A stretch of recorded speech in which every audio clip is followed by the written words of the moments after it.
자, 데이 바이 데이 금요일 이 시간은 제주적 교계 소식을 알아보는 시간인데요. 오늘은 에오르베에 세워진 제주 선교 전시관에 대한 소식 알아보겠습니다. 지금 제주 열리문교회 김청환 목사님 나오셨는데요. 안녕하십니까? 네, 안녕하십니까? 예, 반갑습니다. 반갑습니다. 제주 선교 전시관이 목사님의 주도로 세워졌다고 들었는데요. 어떻게 세워진 겁니까? 제주 선교 전시관 그러니까 네. 사람들이 듣기에 네. 조금 아주 거창하다는 생각이 드는데요. 사실은 보시면 알겠지만 소박합니다. 네. 그래서 이름을 우리가 뭐 특별히 이렇게 붙일 만한 이름이 없을까 할 때 제주 선교 사진 전시관 이렇게 하기는 좀 그렇고요. 그래서 이제 제주 선교 전시관이라는 이름을 붙이게 됩니다. 그런데 10평의 공간에 네. 제주도 1907년도에 이기포 목사님부터 시작해서 지금까지 있는 교회나 또 인물이나 이런 분들을 중심으로 해서 누구든지 와서 볼 수 있도록 그렇게 세워진 전시관이라고 보시면 되겠습니다. 그럼 사진들이 전시되어 있는 그런 네, 그렇지요. 전시관이라는 말씀이신 거죠? 그럼 언제부터 준비를 하신 거예요? 준비는 사실은 이것은 제가 책을 쓴 네. 제주 선교 이야기가 있어요. 예. 설렁설렁 읽는 제주 선교 이야기 한 10년 전에 썼는데요.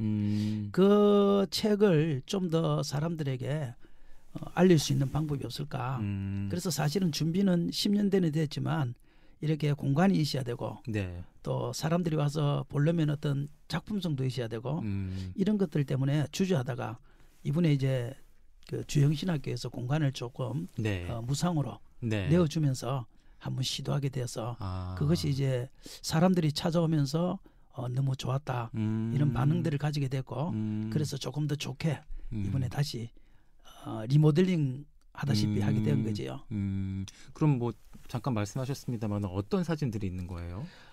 이기포 목사님부터 시작해서 네. 제주 선교센터라든지 그 다음에 뭐 성내교회, 금성교회 또 제주 사라봉에 있는 조봉호 기념탑, 네. 뭐 또 제주의 신들레라고 말할 수 있는 예. 우리 조남수 목사님, 네. 뭐 그리고 또 더 나아가서 비블리아 성경식물원이나 예. 또 순례자의 교회, 방주교회까지 지금 현재 있는 것까지 그렇게 다양하게 그렇게 사진으로 전시를 해놓았지요. 그게 다 목사님의 개인 소장 작품이신 건가요? 아니면은? 네, 제가 일일이 가서 사진을 예. 다 찍고요. 책 같은 거는 이제 지금 구할 수 없는 책들이 있으니까 네. 그거는 이제 중고 책으로도 구하고 또 아는 지인을 통해서도 좀 몇 권 구하고 뭐 제주 선교에 관한 책이 많지는 않거든요. 네. 그렇지만 어쨌든 제 나름대로 그런 것들을 구해서 그곳에다가 이 책들을 참고로 했습니다 하는 정도로 네. 그렇게 했지요. 고생 많으셨겠네요. 네. 그러면은 좀 목사님 스스로 의미를 좀 부여하신다면 어때요? 이 선교 전시관에? 저는 그것이 필요하다고 싶은 것이 뭐냐면 예.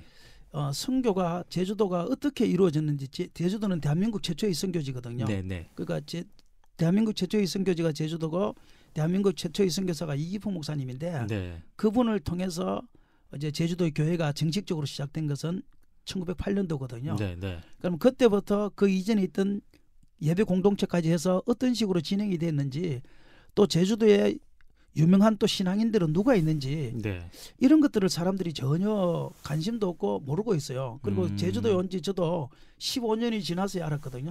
거의 완벽하게 아는 거는요. 예. 그러니까 지금도 제주도에 오시는 분들 목사님들이 이거 하나하나를 공부하려고 그러면 너무 많은 시간이 걸리는 거예요. 그러니까 그곳에 와서 한 번에 제주도에 대해서 쫙 알 수 있도록 예. 그렇게 만들면 좋겠다. 그러면 제주도에 누가 오시든지 간에 목사님들이 네. 그걸 가지고 성도들한테 설교도 할 수 있고 또 육지에서 오시는 분들이 많잖아요. 제주도는 예. 특별히 그런 분들이 많으니까 그런 분들한테 제주도의 선교에 대해서 이야기도 할 수 있고 그런 어떤 하나의 장소가 있었으면 좋겠다.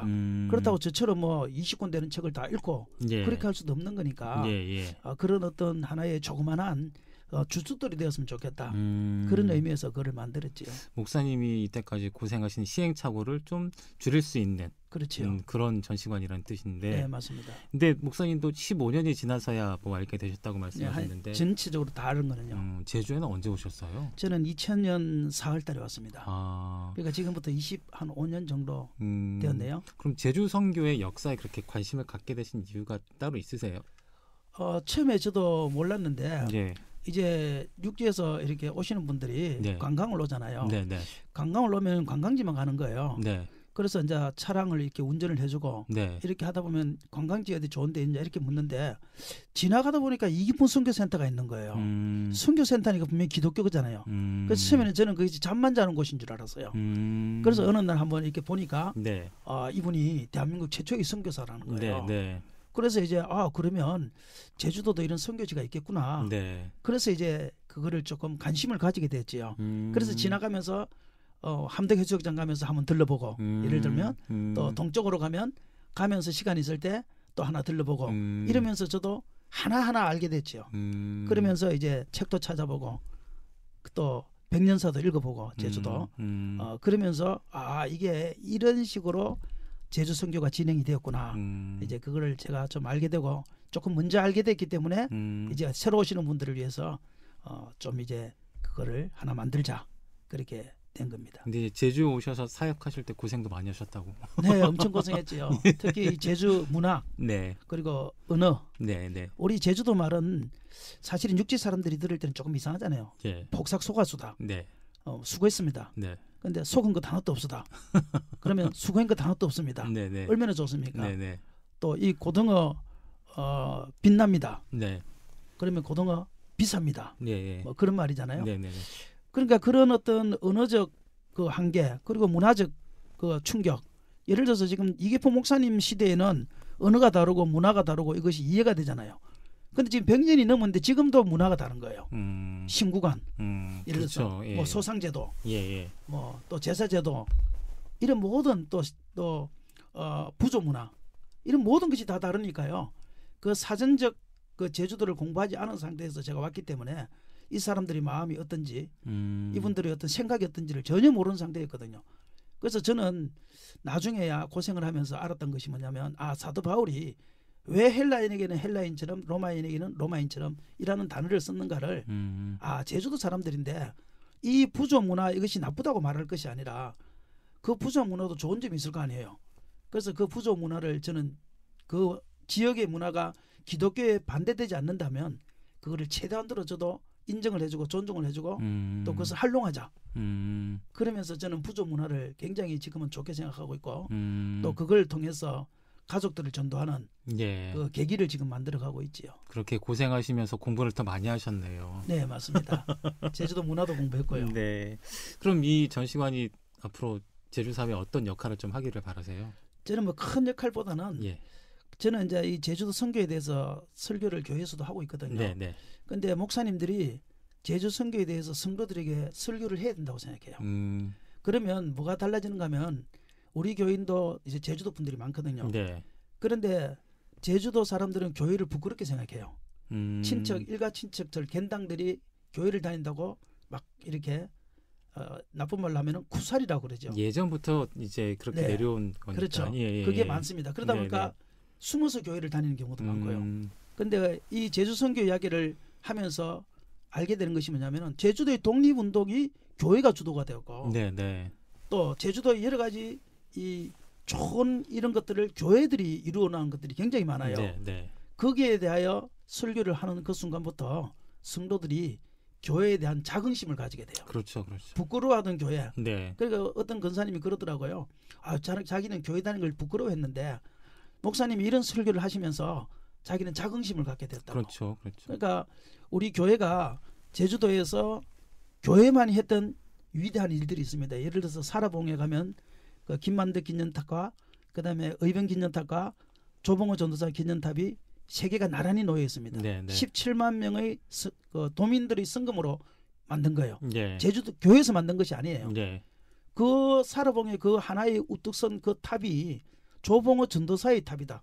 독립운동가이신 조봉호 전도사의 탑이라는 것 자체만 해도 얼마만큼 교회가 제주 사회에 깊은 영향을 끼쳤는가.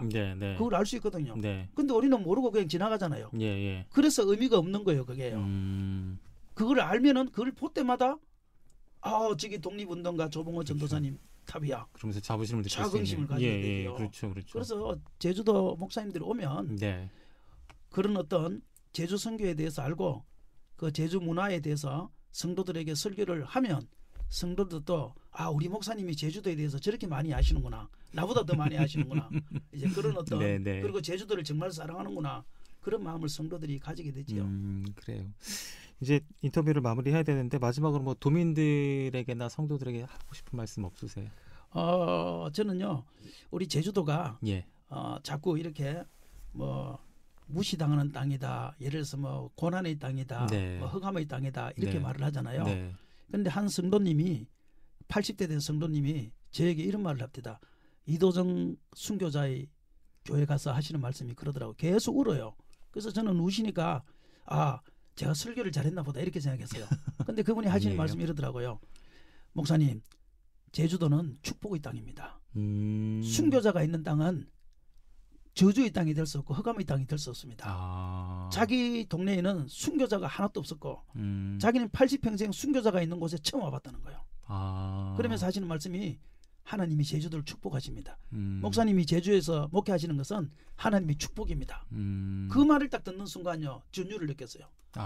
나는 그동안 내가 제주까지 유배를 왔나, 제주에서 내가 왜 이렇게 고생하나, 그런 생각을 했는데 그래서 제주도를 떠나는 목사님도 10년만 있으면 나처럼 떠나게 됩니다.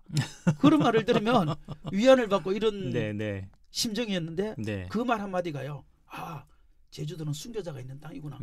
제주도는 대한민국 최초의 순교지구나. 그 순교사들이 와서 목숨을 버려가면서까지 이곳에서 복음을 전했던 이 위대한 땅이구나. 그러면서 제가 이 제주도에 목회하는 것이 부끄럽지 않았고 그때부터는 이 제주도에서 목회하는 것이 자랑스럽게 여겨지는 그러한 계기가 되었지요. 그래서 우리 모든 성도님들이나 또 제주도민들이나 우리 목사님들이 우리 제주도에 대하여 자긍심을 가지면 좋겠다. 저는 그런 생각을 항상 가지고 있습니다. 그리고 그러면서 제주 선교 전시관 다녀오시면은 더 자긍심이 높아질 것 같은 네, 맞습니다. 그런 생각이 드는데 그래요. 오늘은 이렇게 제주 열린문교회 김창환 목사님과 함께 얘기 나눠봤는데 목사님 오늘 말씀 감사합니다. 네, 감사합니다.